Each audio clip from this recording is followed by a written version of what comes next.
ನಮಸ್ಕಾರ, ಶುಭ ಸಂಜೆ ಪ್ರೀತಿಯ ವೀಕ್ಷಕರೆಲ್ಲರಿಗೂ ಸಂಕಲ್ಪ ಸಿದ್ಧಿ ವಿಶೇಷ ಕಾರ್ಯಕ್ರಮಕ್ಕೆ ಆತ್ಮೀಯ ಸ್ವಾಗತ ಹೇಳ್ತಾ ಇರೋದು ನಾನು ಅನುಷಾ. ಕಾರ್ಯಕ್ರಮದಲ್ಲಿ ನಿಮ್ಮೆಲ್ಲರ ನೆಚ್ಚಿನ ಗುರುಗಳಾಗಿರುವಂತಹ ಸ್ಪಿರಿಚುವಲ್ ಗುರು ಡಾಕ್ಟರ್ ವಿಷ್ಣುದತ್ತ ಗುರುಜಿಯವರಿದ್ದಾರೆ. ಬನ್ನಿ ತಡ ಮಾಡೋದು ಬೇಡ, ಗುರುಗಳನ್ನ ಕಾರ್ಯಕ್ರಮಕ್ಕೆ ಬರ್ಮಾಡ್ಕೊಳ್ಳೋಣ. ನಮಸ್ತೆ ಗುರುಗಳೇ, ಕಾರ್ಯಕ್ರಮಕ್ಕೆ ಆತ್ಮೀಯ ಸ್ವಾಗತ. ಗುರುಗಳೇ, ಇವತ್ತಿನ ಪ್ರಶ್ನೆ ಏನು ಅಂತಂದರೆ, ನನಗೆ ಪರಿಚಯ ಇರೋ ಒಬ್ಬರ ಕುರಿತಾಗಿ ನಾನು ಕೇಳ್ತಾ ಇದ್ದೀನಿ. ಕಳೆದ 15 ವರ್ಷಗಳಿಂದ ಕೂಡ ಅವರು ಸಾಕಷ್ಟು ಸಮಸ್ಯೆಯ ಸುಳಿಯಲ್ಲಿ ಸಿಕ್ಕಾಕೊಂಡಿದ್ದಾರೆ ಅಂತ ಹೇಳ್ಬೋದು. ಎಲ್ಲೋ ಒಂದು ಕಡೆ ನೀವು ಮಾರ್ನಿಂಗ್ ವಿಡಿಯೋನಲ್ಲಿ ಹೇಳ್ತಾ ಇರ್ತೀರಾ, ಈ ವರ್ಷ ಗುರುಬಲ ಚೆನ್ನಾಗಿದೆ ಅವ್ರಿಗೆ, ಅಥವಾ ಹಿಂದಿನ ವರ್ಷ ಚೆನ್ನಾಗಿರಲಿಲ್ಲ ಅಂತೆಲ್ಲ ನಾವು ಕೇಳ್ಪಟ್ಟಿರ್ತೀವಿ.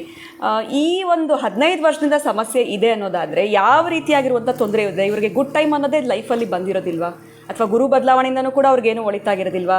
ಅಥವಾ ಅವ್ರ ದಶೆಗಳು ಕೂಡ ಯಾವುದು ಚೆನ್ನಾಗಿ ಬಂದಿರೋದಿಲ್ವಾ? ಏನು ಹೇಳ್ತೀರಾ? ಎಷ್ಟೋ ಮುಂಚೆ ಚೆನ್ನಾಗಿದ್ದವರು ಈ ರೀತಿ ಆಗಿದ್ದಾರೆ, ಅದು ಬೇಜಾರಿನ ಸಂಗತಿ ಅಂತ ಹೇಳಬೇಕಾಗತ್ತೆ. 15 ವರ್ಷದಿಂದ ಇದೇ ರೀತಿ ಕಷ್ಟಪಡ್ತಾ ಇದ್ದೀವಿ ಅಂತ ಹೇಳ್ತಾರೆ. ಹೇಗಿದು ಗುಡ್ ಟೈಮ್ ಅನ್ನುವಂಥದ್ದು ಎಲ್ಲಿಂದ ಕರ್ಕೊಂಡು ಬರಬೇಕಾಗಾದ್ರೆ ಏನು ಹೇಳ್ತೀರಾ?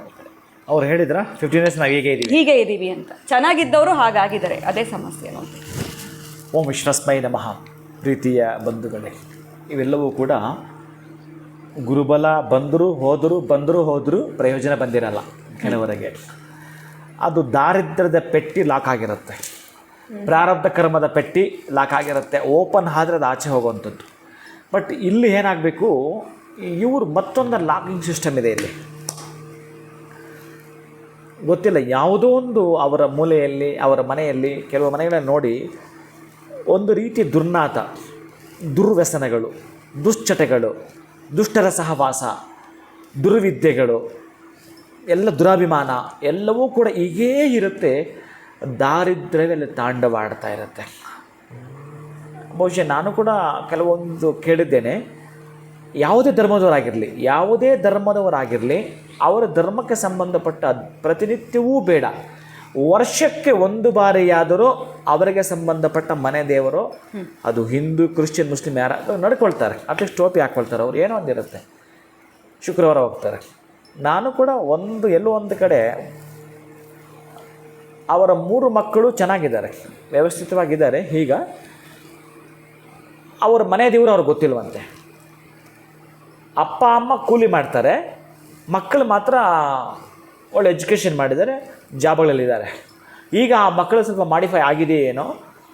ಅವರ ತಂದೆ ತಾಯಿಗಳು 10 ವರ್ಷಗಳಾದರೂ ಯಾವುದೋ ದೇವಸ್ಥಾನ ಇಲ್ಲ, ಹಬ್ಬ ಹರಿದಿನ ಆಚರಣೆ ಮಾಡಲ್ಲ.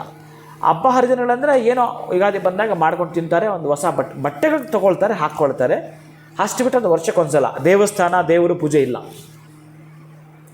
ಅವ್ರ ಮನೆ ಯಾವುದೊಂದು ಫೋಟೋ ಇರುತ್ತೆ, ಅದಕ್ಕೊಂದು ಹೂವು ಇಟ್ಟಿರ್ತಾರೆ. ಎಲ್ಲಿಯಾದರೂ ಯಾತ್ರಾ ಸ್ಥಳ ಹೋಗಿಲ್ಲ, 10 ವರ್ಷಗಳಾದರೂ ಹೋಗಿರೋದಿಲ್ಲ. ಇಂಥವರಿಗೆ ಆತ ಈ ತರಹದ್ದು.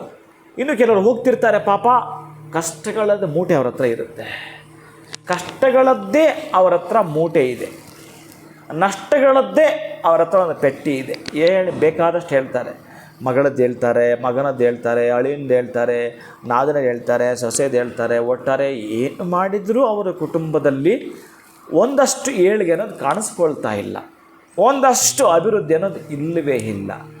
ಮಕ್ಕಳಲ್ಲಿ ಎಜುಕೇಷನ್ನು ಅದು ಮೊದಲೇ ಹೇಳಬೇಡ. ಹೀಗೆ ಎಲ್ಲೋ ಒಂದು ಕಡೆ ದಾರಿದ್ರ್ಯದ ಒಳಗಡೆ ನಾವು ಸಿಕ್ಕಾಕ್ಕೊಂಡಿದ್ದರೆ, ನೀವು ನನಗೆ ನೇರವಾಗಿ ರೆಮಿಡಿಗೆ ಬಂದುಬಿಡ್ತೇನೆ. ಆ ತರಹದ ಕಷ್ಟಗಳು, ಆ ತರಹದ ನೋವುಗಳಿಂದ ನಾವು ಬಳಲ್ತಾ ಇದ್ದರೆ, ಏನು ಮಾಡಿಕೊಂಡ್ರೂ ನಮಗೆ ಆಗ್ತಾ ಇಲ್ಲ. ಒಟ್ಟಾರೆ ದಾರಿದ್ರ್ಯ ಬಿಟ್ಟು ಹೋಗಿ ಒಪ್ಪತ್ತಿನ ಊಟ ಕಲಿತಾ ಇದ್ದೀವಿ. ಏನೋ ದೇವರು ನಮ್ಗೆ ಊಟಕ್ಕೂ ಬಟ್ಟೆ ಕೊಟ್ಟರೆ ಸಾಕು, ಈ ದಾರಿದ್ರ್ಯ ನಾನು ಹೊರಗೆ ಬರಬೇಕು, ಈ ನೋವಿಂದ ನಾನು ಹೊರಗೆ ಬರಬೇಕು, ಅನೇಕ ವರ್ಷಗಳಿಂದ ಒಂದು ನೋವಲ್ಲಿ ನಾನು ಒದ್ದಾಟ ಮಾಡ್ತಾಯಿದ್ದೀನಿ, ಆ ನೋವಿಂದ ನಾನು ಹೊರಗೆ ಬರಬೇಕು ಅನ್ನೋದೇ ಆದರೆ ನೀವೇನು ಮಾಡಬೇಕು ಅಂತಂದರೆ, ಭಾಳ ಪ್ರಮುಖವಾಗಿರ್ತಕ್ಕಂಥದ್ದು, ಒಂದು ಅಂಗಡಿಯಲ್ಲಿ ಆ ತಾಮ್ರದ ರೇಖು ಅಂತ ಸಿಗುತ್ತೆ, ಅದನ್ನು ತರಿಸ್ಕೋಬೇಕು. ಯಾರು ಇದನ್ನು ನೋಡ್ತಾ ಇದ್ದಾರೋ ಆ ಥರದ್ದು ನೋವಲ್ಲಿದ್ದವರು ಆ ತಾಮ್ರದ ರೇಖಲ್ಲಿ, ನನಗೆ ಒಂದನೆಯದು ಆಹಾರಕ್ಕಾಗಿಯೇ ಬಹಳ ಕಷ್ಟ ಇದೆ, ನನಗೆ ಧಾನ್ಯಲಕ್ಷ್ಮಿ ಒಲಿದಿಲ್ಲ, ನನಗೆ ಧಾನ್ಯಲಕ್ಷ್ಮಿಯ ಕೊರತೆ ಇದೆ, ಧನಲಕ್ಷ್ಮಿಯ ಕೊರತೆ ಇದೆ, ನನಗೆ ನನ್ನ ಸಂಬಂಧಿಕರಲ್ಲಿ ಬಹಳ ನೋವು ಕೊಡ್ತಾ ಇದ್ದಾರೆ, ಆ ನೋವಿದೆ ನನಗೆ. ಈ ಥರದ ನೋವುಗಳದೇ ಒಂದು ಪಟ್ಟಿ ಮಾಡ್ಕೊಳ್ತೀರಿ. ಈ ಪಟ್ಟಿಯನ್ನು ನೀವೆಲ್ಲಾದರೂ ಕುದುರೆ ಕಾಲ ಕೆಳಗಡೆ ತುಳಿಸ್ಬೇಕು. ಕುದುರೆ ಇಲ್ಲ ಗುರುಗಳೇ, ಏನಾದರೂ ಹಸು ಅಂತೂ ಇದ್ದೇ ಇರುತ್ತೆ ಆಬ್ವಿಯಸ್ಲಿ, ಹಸು ಕೆಳಗಡೆ ತುಳಿಸ್ಬೇಕು. ಒಂದೆರಡು ಪ್ರಯತ್ನ ಪಡಬೇಕು, ಅದು ಕೆಳಗಡೆ ಹಾಕಿದ್ರೆ ತುಳಿದು ಬಿಡುತ್ತೆ, ಇನ್ನೊಂದು ಸಲ ಹಾಕೋದು, ಮತ್ತೊಂದು ಸಲ ಹಾಕೋದು, ತುಳಿದು ಬಿಡುತ್ತೆ. ಇದನ್ನು ನೀವು ಫೋಲ್ಡ್ ಮಾಡಿ ಒಂದು ಗಿಡದ ಮೇಲೆ ಇಡಬೇಕು. ಕರೆಕ್ಟಾಗಿ ಗಿಡಕ್ಕೆ ಒಂದು ಕೆಂಪು ದಾರದಿಂದ ಕಟ್ಟಿಬಿಡ್ತಕ್ಕಂತಹದ್ದು. ಆ ಗಿಡ ವಿಶೇಷವಾಗಿರುತ್ತೆ. ದತ್ತೂರಿ ಗಿಡ ಅಂತ ಹೇಳಿದ್ರಮ್ಮ, ಇಲ್ಲ ಗುರುಗಳು. ದತ್ತೂರಿ ಗಿಡ ಅಂತ ಕರೀತಾರೆ. ಆ ದತ್ತೂರಿ ಹಾಲನ್ನು ಹುಳುಕಲ್ ಬಿದ್ದಾಗ ಅದನ್ನು ಉಪಯೋಗಿಸ್ತಾರೆ. ಇನ್ನು ಬಹಳ ವಾಮಾಚಾರ ಪ್ರಯೋಗಕ್ಕೆ ಅದನ್ನು ಬಳಸ್ತಾರೆ, ಅದು ಬೇಡ. ಇನ್ನು ಅದನ್ನು ಆ ಒಂದು ಬೀಜಗಳ ಪುಡಿಯನ್ನು ಎಲ್ಲೆಲ್ಲೋ ಬಳಸ್ತಾರೆ, ಅದು ಕೂಡ ಅಫೆನ್ಸ್, ಅದು ಕೂಡ ಮಾಡೋ ಹಾಗಿಲ್ಲ. ಈ ದತ್ತೂರಿ ಗಿಡಕ್ಕೆ ಕಟ್ಟೆ ಬಿಟ್ಟರೆ ಅದರ ಮೇಲೆ ಒಂದು ಬಂಡೆ ಇಡಬೇಕು, ಆ ಕಲ್ಲ ಮೇಲೆ ಅದೊಂದು ಯೆಲ್ಲೋ ಕಲರ್ ಫ್ಲವರ್ ಬಿಡುತ್ತೆ. ಎಲ್ಲಾದರೂ ಹಳ್ಳಿ ಕಡೆ ಹೋದಾಗ ಇದನ್ನು ಮಾಡಬೇಕು. ಇಲ್ಲಿ ಆಪ್ಷನ್ ಕೊಡಲ್ಲ ಇದಕ್ಕೆ. ಇದಿಲ್ಲ ಅಂದರೆ ಇನ್ನೊಂದು ಗಿಡ ಗುರುಗಳೇ ಇಲ್ಲ. ಯಾಕಿಲ್ಲ ಅದನ್ನೇ ಹುಡುಕ್ಬೇಕು ನೀವು. ಇದೇ ಸ್ವಲ್ಪ ನಿಮ್ಗೆ ಕಷ್ಟ ಆಗೋದು. ಇಂಥ ಕಷ್ಟಗಳಲ್ಲಿ ಇದೆಯಲ್ಲ, 108 ಕಷ್ಟ ಇದೆಯಲ್ಲ, ಇದು ಕಷ್ಟ ಅಲ್ಲ. ದತ್ತೂರಿ ಗಿಡ ಅಂತ ಮುಳ್ಳಿರುತ್ತೆ, ಆ ಎಲೆಗಳೆಲ್ಲ ಮುಳ್ಳಿರುತ್ತೆ, ಎಲೆ ಮುಟ್ಟಕ್ಕೆ ಆಗಲ್ಲ. ಮೇಲೆ ಯೆಲ್ಲೋ ಕಲರ್ ಒಂದು ಫ್ಲವರ್ ಬಂದಿರುತ್ತೆ. ಆ ಒಂದು ಫ್ಲವರ್ ಏನಿದೆಯೋ ಆ ಯೆಲ್ಲೋ ಕಲರ್ ಇರುತ್ತೆ, ಆ ಸ್ವಲ್ಪ ಕಾಯಿ ಇರುತ್ತೆ, ಆ ಬ್ಲಾಕ್ ಅದರಲ್ಲಿ ಬೀಜಗಳೆಲ್ಲ ಕಾಣಿಸ್ತವೆ ಅದರಲ್ಲಿ. ಅಂತಹದ್ದು ಕಪ್ಪು ಬೀಜಗಳು ಏನಿದೆಯೋ ಅಂತಹ ಬೀಜ ಇರ್ತಕ್ಕಂಥ ಗಿಡ ಇರುತ್ತೆ. ಈ ಯಂತ್ರವನ್ನು ಆ ಗಿಡಕ್ಕೆ ಕಟ್ಟಿ ಬಿಡೋದು. ಅಲ್ಲೆಲ್ಲಾದರೂ ಒಂದು ಅಷ್ಟಾಗಲ್ಲ ಕಲ್ಲು ಇತ್ತು ಅಂದರೆ ಅದರ ಮೇಲೆ ಇಟ್ಟುಬಿಡ್ತಕ್ಕಂಥದ್ದು, ಬಗ್ಗಿಸಿಬಿಟ್ಟು ಅದ್ರ ಮೇಲೆ ಕಲ್ಲು ಇಟ್ಟುಬಿಡ್ತಕ್ಕಂಥದ್ದು. ಇವರ ಮನೆಗೆ ಬಂದು ಸಾಧ್ಯವಾದರೆ ಸ್ನಾನ ಮಾಡೋದು ಅಥವಾ ಕೈ ಕಾಲು ತೊಳೆದುಕೊಂಡಾದರೂ ಕೂಡ ಸರಿ. ನೆಕ್ಸ್ಟ್ ಬಂದ ತಕ್ಷಣ ಏನಾದರೂ ಬೆಲ್ಲ ಮತ್ತೊಂದು ಸಿಹಿ ಇದ್ದರೆ ಸಿಹಿಯನ್ನು ತಗೊಳ್ತಕ್ಕಂಥ ಇಷ್ಟನ್ನು ಮಾಡ್ತೀರಪ್ಪ. ಇಷ್ಟು ಮಾಡಿದ ಮೇಲೆ 9ನೇ ದಿನ ನಿಮಗೆ ಲಕ್ಷ್ಮೀ ಕಾಣಿಸ್ಬೇಕಲ್ಲ. ಇಲ್ಲಿಂದ 9ನೇದು ಯಾವುದಾದ್ರೂ ಲಕ್ಷ್ಮೀ ವೆಂಕಟೇಶ್ವರ ದೇವಸ್ಥಾನಕ್ಕೆ ಅಥವಾ ನೇರವಾಗಿ ಕೊಲ್ಲಾಪುರ ಮಹಾಲಕ್ಷ್ಮಿ ದೇವಸ್ಥಾನಕ್ಕೆ ಅಥವಾ ಗೋಲ್ಡನ್ ಟೆಂಪಲ್ ಮಹಾಲಕ್ಷ್ಮಿ ದೇವಸ್ಥಾನಕ್ಕೆ, ನಮ್ಮ ಕರ್ನಾಟಕದಲ್ಲಿರ್ತಕ್ಕಂತಹ ಮಹಾಲಕ್ಷ್ಮಿ ಆಗಿರ್ತಕ್ಕಂಥದ್ದು ಮೂಕಾಂಬಿಕಾ ಆ ದೇವಿ ದರ್ಶನಕ್ಕೆ ಹೋಗಿ ಬರ್ತೀರಿ 9ನೇ ದಿನ. ಅಥವಾ ಇನ್ನೂ ಟೈಮ್ ಬೇಕಾ ತೆಗೆದುಕೊಳ್ಳಿ, ಪರವಾಗಿಲ್ಲ. ಇದನ್ನು ಮಾಡಿದ ಮೇಲೆ ನೀವು 9 ಅಥವಾ 48 ದಿನ ಒಳಗಡೆ ಹೋಗಿ ಬನ್ನಿ.